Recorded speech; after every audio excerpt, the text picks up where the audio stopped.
Buenos días, chicos. Porfa, me confirman si ven pantalla y me están escuchando.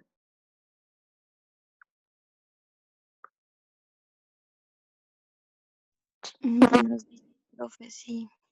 Vale, muchas gracias. Bueno, chicos, entonces uno, pues, porfa, me disculpan la voz, como ya ustedes creo que supieron la clase pasada, me andaban dando como síntomas de gripa. Bueno, me dio una gripa terrible, tengo la voz horrible y pues para no forzar tanto la voz, les voy a pedir porfa a ustedes que estén muy participativos en esta clase para yo no estar así como tan disfónica, como también además forzando la voz.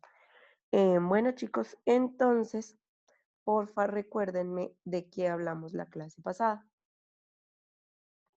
Recuerden que siempre recapitulamos para recordar, ¿sí? Y pues de paso, para ir repasando para el parcial. Cuéntenme qué vimos la clase pasada.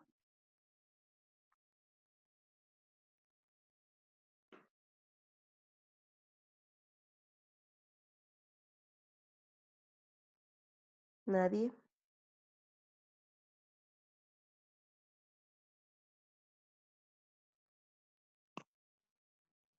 Bueno, entonces, ¿quién? Por ahí alguien abrió el micrófono. ¿Nadie? Buenos días, profe. Buenos días, En la Valentina. anterior clase hablamos del ciclo de vida de un sapo y también de una mariposa. Sí. Miro. ¿Y por qué Y hablamos? Bueno, sí, continúa. se decía pues que las mariposas, ellas desarrollaban en su ciclo un capullo, pues Ujú, para poder, para poder salir pues completas toda su estructura. Y decía que los sapos no la necesitaban porque ellos pues desarrollaban otras estrategias como,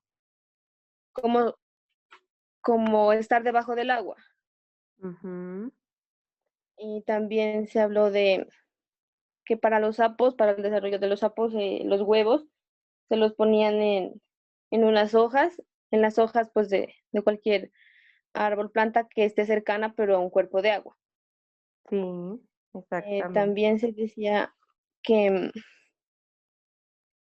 que, que los eventos, o sea, se habló también de los eventos que conforman la vida de los organismos, que eran el nacimiento, el destete, la maduración y finalmente que era la muerte. Ujú, exactamente. Em, gracias, Valentina. A ver, ¿cómo les pregunto? Esos rasgos de historia de vida, ¿para qué les sirven a cada uno de los animales de los que hablamos? De la mariposa, del sapo, del humano, ¿para qué sirven?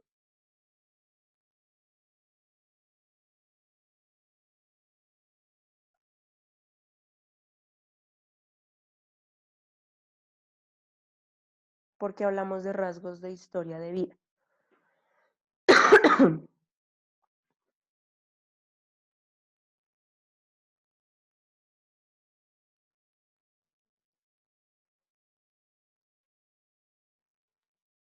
¿Para qué les sirven a los animales, chicos? ¿Para qué les sirve al sapo pasar por todos estos estadios?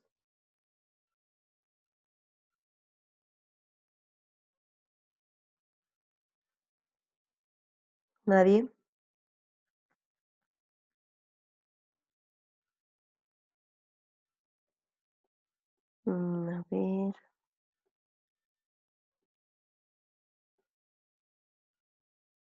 A ver quién está por acá.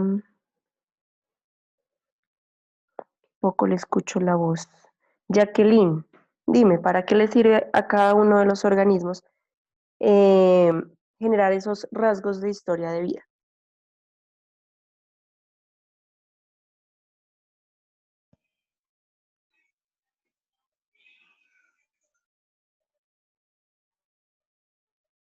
¿No? Bueno, entonces, dime, Jacqueline.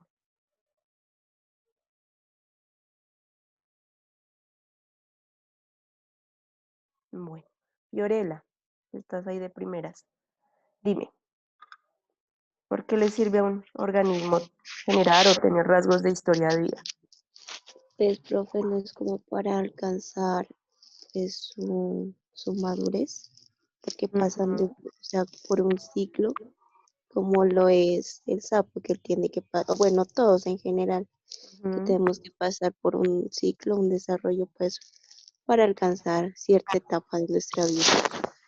Exactamente, es para lograr alcanzar la madurez, para poder sobrevivir, ¿sí? Para poder generar, bueno, sobrevivir, llegar a una etapa reproductiva, generar progenie y permitir que la especie siga existiendo a través del tiempo. Em, y pues esos rasgos de historia de vida, como nos lo dijo Valentina, pues son estrategias que toman cada uno de los organismos durante cada etapa de su ciclo de vida, ¿cierto? Para poder sobrevivir. El tamaño al nacer, ¿cierto? La forma al nacer, dependiendo del organismo. Hablamos que el sapo pues ponía huevos, nosotros ya nacemos completamente formados. El patrón de crecimiento, el sapo tiene que terminar de formarse para llegar a la adultez. Nosotros los seres humanos ya nacemos completamente formados. La edad y la talla de la madurez en nosotros, pues hablando de madurez sexual, nos llega a unos 14, 13 años más o menos, ¿cierto? Madurez sexual, pero en humanos, hablando en nosotros, madurez mental, pues ya va a depender, ¿cierto? Em, Número de tamaño y proporción, número, tamaño y proporción de sexo, ¿sí? Lo que hablábamos, en un parto o en un nacimiento, en una postura de huevos, cuántos machos nacen y cuántas hembras nacen, ¿sí? O pues en un parto de una hembra humana, por decirlo así, ¿qué va a ser? Hombre o mujer, que eso va a alterar esa proporción de sexos, podría ser local, nacional y mundial, digámoslo así. Las inversiones reproductivas por edad y por tamaño. Hablamos de estrategia R y de estrategia K, ¿cierto? Estrategia R, la alta tenencia de hijos, ¿cierto? Gran cantidad de hijos. Se invierte mayor cantidad de energía en generar muchos hijos que y no cuidarlos de tal manera que algunos pocos puedan sobrevivir al medio, ¿sí? Y que pues que por lo menos se garantice la existencia de la especie. Y pues tenemos la K, que es el cuidado parental, pocos hijos se cuidan de tal manera que se garantice que lleguen a una edad por la que se puedan valer por sí mismos, ¿sí? Esquemas de mortalidad por edad y por tamaño, ¿sí? Entonces, es decir, a qué edad eh, hay la mayor mortalidad de organismos de cierta especie, que en general la mayor mortalidad es en la vejez o en los años más altos, por decirlo así, de esos organismos y la duración de la vida, ¿cierto? Nosotros los seres humanos vivimos unos 80 años, los sapitos, pues va a depender de la especie, ¿cierto? Los perros unos 15 años, los gatos unos 20 años, ya depende, ¿cierto? De eso ya hemos hablado. Y lo que les decía la clase pasada es que esos rasgos de historia de vida dependen de la taxonomía de la especie, ¿cierto? De la taxonomía de cada uno de los seres vivos. ¿Qué es la taxonomía, chicos?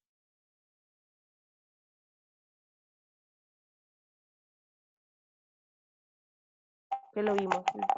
Dime, Gerson. La clasificación de las especies, profe. La clasificación de las especies, exactamente. Categorización, definición de qué es qué, ¿cierto? Y esta clasificación de qué depende.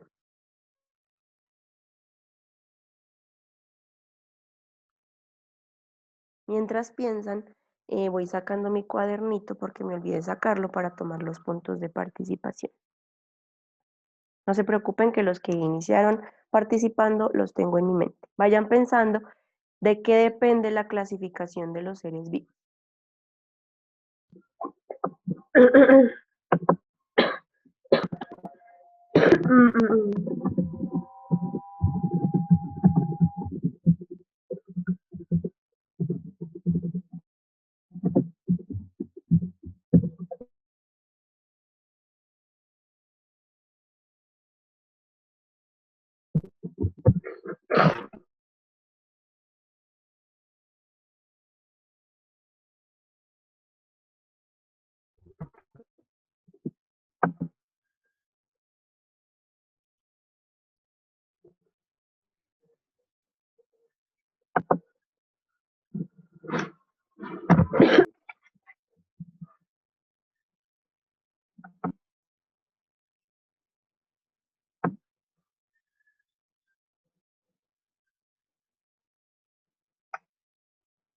Es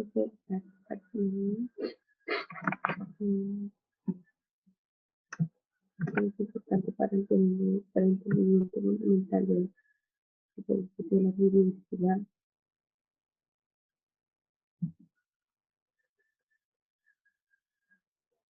Es,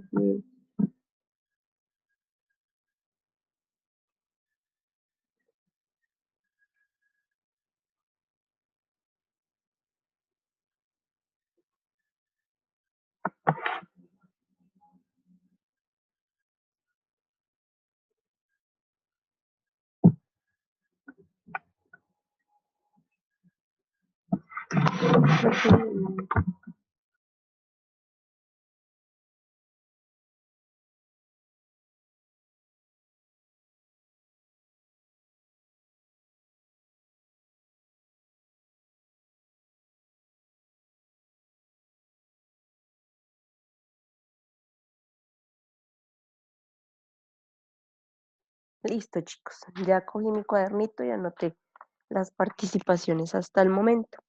Bueno, les decía de qué depende esa clasificación de los seres vivos. Profe, qué pena, yo acabo de ingresar. Vale, Profe, bueno, recapitulo. según los reinos, Bueno, profe. según los... Bueno, Gerson y Juliana, ¿listo? Dime, Gerson. Según los reinos al que pertenece. Bueno, Juliana, dime.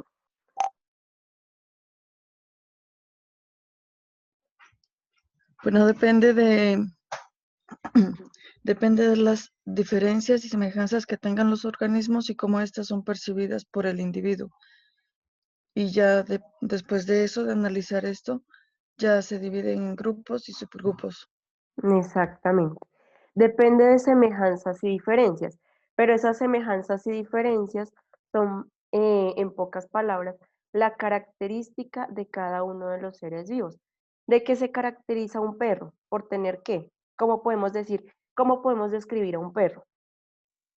4 patas, doméstico, ¿Cuatro Tener patas, qué un más? buen olfato. que es Tener un buen olfato. un animal doméstico. Ujú, ¿qué más?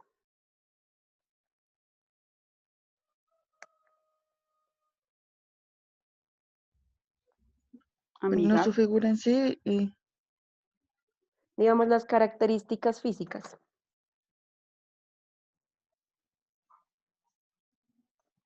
¿Cómo ustedes describirían a un perro? ¿O un perro de qué se diferencia de un gato? por tamaño, un tamaño mediano se puede decir, Sí, tamaño mediano. cola larga, hocico largo, pues ahí Ujú, está el gato, ¿no? sí, Eh, peludo, sí. ¿No han visto huesos? Un perro muerto, los huesos de un perro o los huesos de un gato. No, nadie. Bueno, sí, básicamente son eso que ustedes me dijeron, porque los perros y los gatos con esas características iniciales que me dijeron serían lo mismo. Cuatro patas, pelo, bueno, olfato. Bueno, los perros serían más diurnos, los gatos son más nocturnos, ¿sí? Pero bueno, básicamente las diferencias en mamíferos radican en el esqueleto, ¿sí? El cráneo, Joana nos dijo el hocico. El cráneo de un perro va a ser mucho más largo y el hocico va a ser más largo, más extenso que el hocico de un gato. El hocico de un gato va a ser muy pequeñito, ¿sí? Pero entonces, si hablamos de razas de perro, si ustedes han visto el cráneo de un pug y lo comparan con el cráneo de un gato, en cuanto al hocico va a ser muy similar, ¿sí? Lo que lo diferencia van a ser el tamaño de las cuencas oculares o de los donde van ubicados los ojos, ¿sí? Entonces, la mayoría de diferencias radican en el esqueleto en mamíferos, ¿sí? Cuando hablamos de mamíferos. Por ejemplo, lo que son gatos, perros, osos, bueno, todos los animales mamíferos carnívoros se caracterizan, se llaman carnívoros, porque tienen un molar, un diente, yo creo que eso yo ya les he hablado, que se llama molar carnacial, un dientecito, es decir, un molar que sirve para comer, ¿qué? Que se llama carnacial. Carne. para comer carne. Por eso se denominan carnívoros, ¿sí? Ese molar carnacial tiene una estructura, se las dibujo acá, ¿cierto? Una estructura, bueno, una estructura como un molar, ¿no? ¿Cierto? Que tiene como una punta, bueno, acá faltaron las raíces, ¿sí? Que tiene como una punta que ayuda a romper la carne. Ustedes ven esos documentales, jaguares, leones, lobos, que cogen una presa y tan pronto la cogen, empiezan a morder. Vaya uno, coja un cerdo, digamos, muerto, o un pollo muerto sin cocinar, vaya uno y lo muerde a ver si va a poder, ¿cierto? Porque nosotros no vamos a poder, nosotros necesitamos cocinar esa carne para poderla morder, porque no tenemos una estructura dental que nos ayude a desgarrar la carne cruda o desgarrar la piel, que es lo más duro para poder consumir la carne, ¿sí? Entonces, la clasificación de los seres vivos es obviamente la organización de los seres vivos, como lo dice la palabra, ¿cierto? A partir de sus características físicas, como nos lo dijo Juliana, de semejanzas y diferencias, ¿cierto? Los perros tienen sus semejanzas, nosotros los humanos tenemos nuestras semejanzas, los gatos tienen sus semejanzas, pero entre perros, gatos y humanos tenemos ciertas diferencias, ¿cierto? ¿Cómo nos diferenciaríamos nosotros de un perro? ¿Qué características nos diferencian de un perro? ¿Ustedes cómo le describirían a una persona ciega la diferencia entre un perro y un humano? Que nunca ha visto, una persona ciega que nunca ha visto, que nació ciega.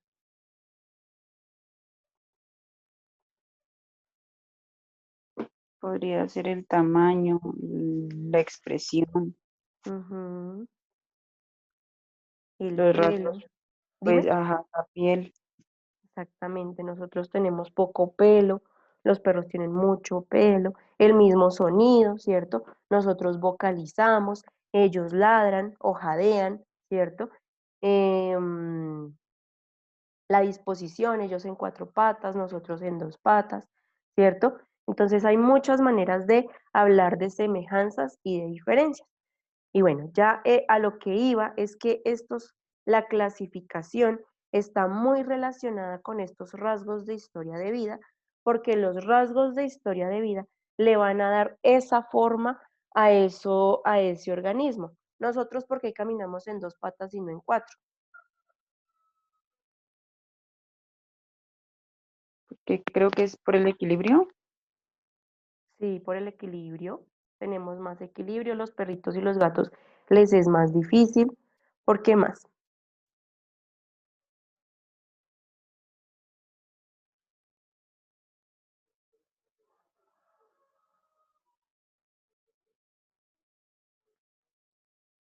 O bueno, mejor les digo, los micos, si digamos los micos, los simios, porque tienen cola prensil.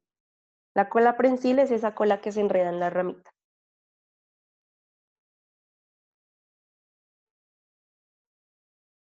¿Para qué les ayuda esa cola, chicos?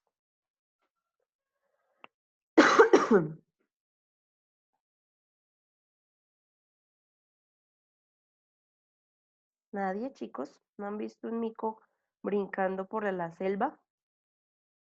¿No han ido al bajo a ver a micos? Profe, Dime. pues yo diría que para poder desplazarse como más Para ágilmente. sujetarse.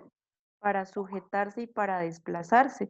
Exactamente, ustedes ven un miquito que mientras está cogiendo frutas, está en el árbol cogiendo frutas, está agarrado tanto de las piernas como de la cola al árbol, ¿sí?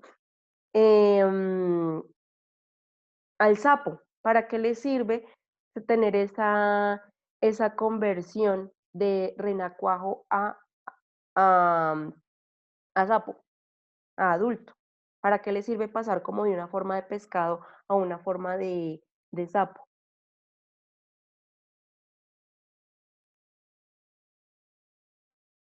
Para poder sobrevivir. Sí, sobrevivir a qué.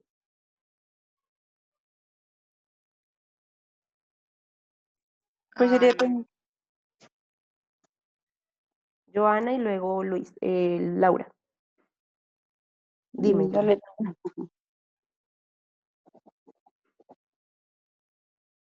Pues no sé, ¿no? Según lo que dice Laura, eh, sería como un mecanismo de defensa, ¿no? También porque pues sus partes externas, o sea, lo que se desarrolla, vendrían a ser como en caso de que se encuentre en riesgo, pues tener la habilidad de correr, de saltar, de correr. Ujú. Sí, eso en medio terrestre, ¿cierto? Pero recordemos que el sapo, los anfibios, por eso se llaman anfibios, anfibio, dos vidas, ¿cierto? Entonces el sapo puede vivir tanto en el agua como en la tierra, ¿cierto? Obviamente necesita el agua para seguir sobreviviendo. Cuando es renacuajo, solo vive en el agua. Cuando se vuelve adulto, adquiere la facilidad o la propiedad, digámoslo así, de vivir tanto en el agua como en la tierra, ¿cierto? Entonces, esta es una estrategia de vida que tiene el sapo para poder sobrevivir. El mico tiene, entonces, en este caso, generó una estructura, tienen una estructura que se llama cola prensil para poder sostenerse y conseguir desplazarse y conseguir alimento, ¿cierto? A ver, ¿qué otro ejemplo les pregunto?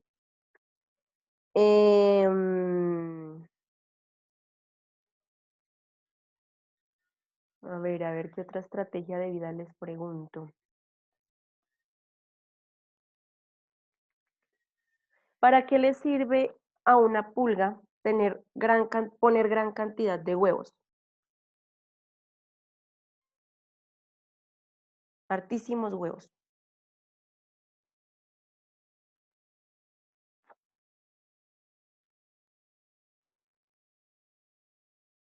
¿O para qué le sirve a una araña, a un escorpión, a esos animales que ponen muchos huevos o que tienen muchos hijos?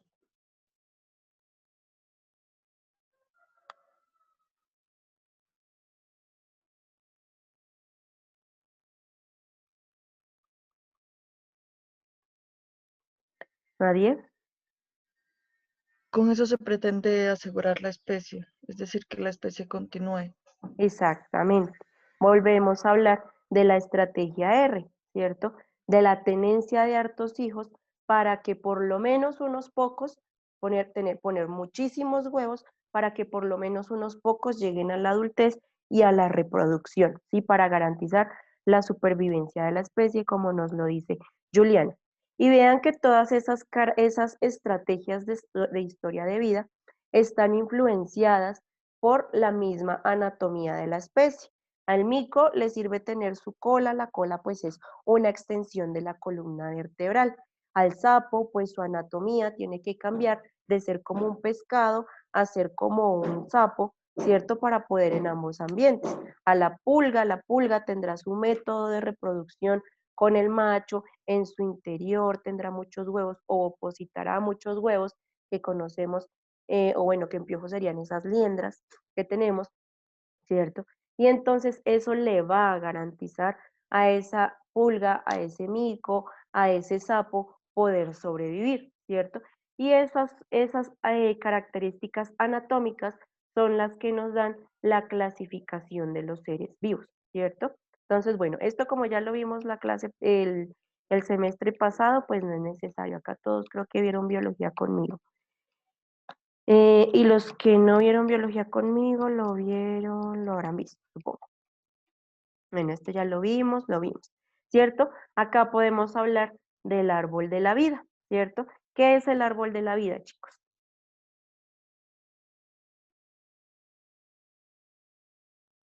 ¿Quién me En define el cómo árbol? se encuentran, en cómo se encuentran como divididos cada especie, cómo se encuentran organizados. ¿Cómo se encuentran organizados? Pero además, ¿qué les simboliza el que haya, bueno, es que este arbolito no me gusta, me parece. Es que de pronto este no lo entiendan bien, que es circular. Mm,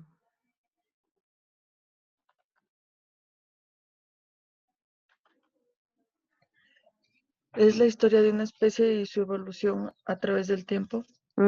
exactamente. La historia de su especie y su evolución a través del tiempo, ¿sí? La organización, como lo dijo Laura, ¿cierto? No.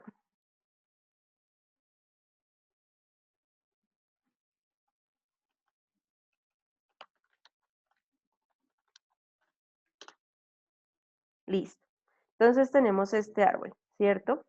Que acá nos habla del dominio bacteria, del dominio arquea y del dominio eucaria, ¿cierto? ¿Nosotros en qué dominio estamos? ¿Bacteria, arquea o eucaria? Eucaria. Eucaria. Eucaria, ¿por qué? ¿Qué nos caracteriza como eucariotas? Pues entraríamos como en la ramita de Animalia. Bueno, sí, dentro de eucaria estaríamos en animalia, ¿cierto? Pero ¿qué nos caracteriza para ser eucariotas? Porque no somos arqueas. Célula eucariota. Bueno, la célula eucariota también tiene, esa es la especialidad de ella, no tiene núcleo. Ajá, exactamente. La célula eucariota tiene núcleo, todos estos organismos que están acá tienen núcleo, estas no, ¿cierto? Nosotros somos animales, como lo dijo Joana, ¿qué nos caracteriza para ser animales? Porque no somos un hongo, porque no somos una planta. ¿Qué tiene esa célula animal que no tiene una vegetal o que no tiene una de un hongo?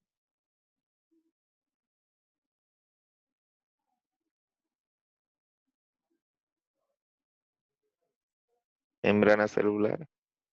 No, todas tienen, tanto las bacterias, las arqueas, como los eucarias tienen membrana celular. Pues que somos pluricelulares, heterótrofos. Ujú, Pues sí, esas como las más básicas, ¿no? sí, las más. Eso sí, eso en cuanto a nosotros como organismos pluricelulares. Bueno, también, no, animales no hay unicelulares. Somos pluricelulares, acá hay hongos unicelulares, los ciliados son unicelulares, los flagelados también. Los microsporidian, la verdad no me acuerdo cuáles son esos. Bueno, se los debo. Las plantas, no, tampoco son unicelulares, son pluricelulares. Somos pluricelulares, somos heterótrofos, ¿cierto? Pero en cuanto a la célula, ¿qué diferencia hay entre la célula animal a la célula vegetal? Una membrana, sí, la membrana porque las plantas tienen pared celular, ¿no? Pared celular, exactamente. Tanto las plantas como los hongos tienen pared celular.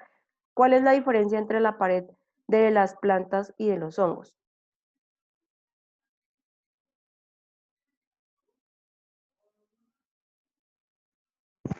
Los hongos tienen quitina. Los hongos tienen quitina y las plantas, Cloroplastas. bueno, cloroplastos, los hongos y los animales tenemos mitocondrias, ¿cierto? Pero los cloroplastos no son análogos o no son similares a la quitina, a la pared celular, ¿sí? Los hongos tienen pared celular de quitina, las plantas tienen pared celular de celulosa, ¿sí? La celulosa, la que se saca para hacer el papelcito, ¿sí? ¿Nosotros los animales tenemos o no tenemos pared celular? No, membrana celular tienen. Exactamente, no tenemos pared celular. ¿Sí? Entonces vean esas semejanzas y diferencias entre organismos, ¿sí? Y como lo decía Juliana, sí, el árbol de la vida es algo que representa la evolución, la historia evolutiva de ciertos organismos. En este caso, este árbol de la vida nos está presentando la evolución de 3 dominios, bacteria, arquea y eucaria, ¿cierto? Ya si hablamos del hombre, pues entonces este árbol se ampliaría acá, se amplía en animalia, ya en animalia hablamos de reinos, ¿cierto? Dentro de, bueno, de reinos no, hablamos de animales vertebrados, de animales invertebrados, ¿cierto? Nosotros seríamos vertebrado o invertebrado.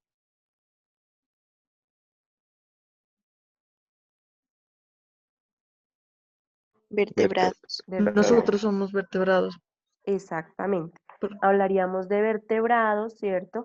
Y dentro de los vertebrados tenemos peces, anfibios, reptiles, aves y mamíferos. ¿Qué seríamos de esos 5?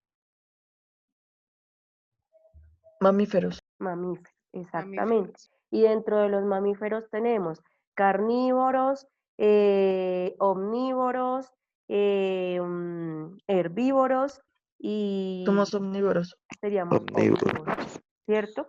Entonces vean que si ustedes, imagínense, lo le van haciendo un zoom a este árbol en cuanto a la especie humana o a la especie que ustedes quieran, se va como acercando más y más y más a lo que queremos hablar, ¿sí? A lo que queremos enfatizar, ¿sí? Pero el árbol de la vida, lo que les quería decir es que es una representación de una historia evolutiva, como nos lo dijo Juliana, pero también es una representación de nuestros ancestros, de los ancestros en común, ¿sí? Acá en este punto tenemos un ancestro en común que seguramente serán esas primeras células que existieron por allá en los inicios de la Tierra, ¿cierto? Que dieron paso a las bacterias, a las arqueas y a los eucariotas, ¿cierto? Acá tenemos otro antes de estos dos arbolitos, ¿cierto? Esta es una representación filogenética, ¿no? Acá tendremos seguramente otro ancestro en común, ¿cierto? Otra celulita que da característica a las arqueas y a los eucarias. Estamos más emparentados a los arqueas que a las bacterias, ¿sí? Bueno, acá hay otro ancestro en común que da paso a estos dos tipos de organismos. Acá tendríamos otro ancestro en común que da paso a estos tipos de organismos. Acá tendríamos otro ancestro en común que daría paso a los animales. Dentro de los mamíferos o dentro de los vertebrados tendremos otro ancestro en común que nos dé la característica de ser vertebrado, ¿cierto? Y dentro de esos organismos vertebrados tenemos otro ancestro en común que dio origen a los mamíferos, ¿sí? Entonces es la representación de la historia evolutiva de cierto organismo o de todos los organismos que existen en el planeta, ¿cierto? Y además de su ancestralidad. ¿Sí es claro?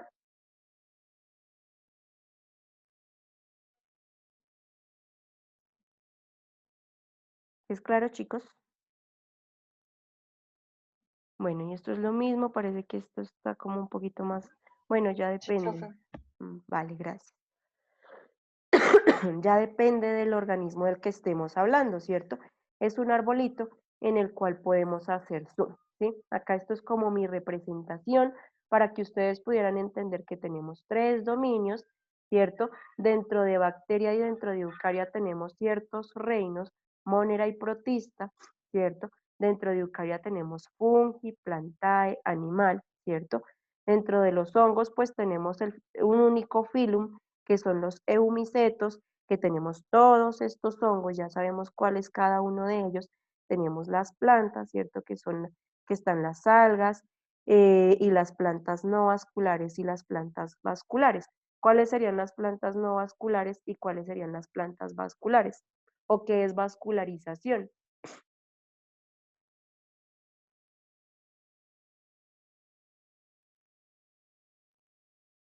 ¿Qué sería? ¿Qué es vascular? ¿Cuál es la diferencia entre las plantas no vasculares y las plantas vasculares?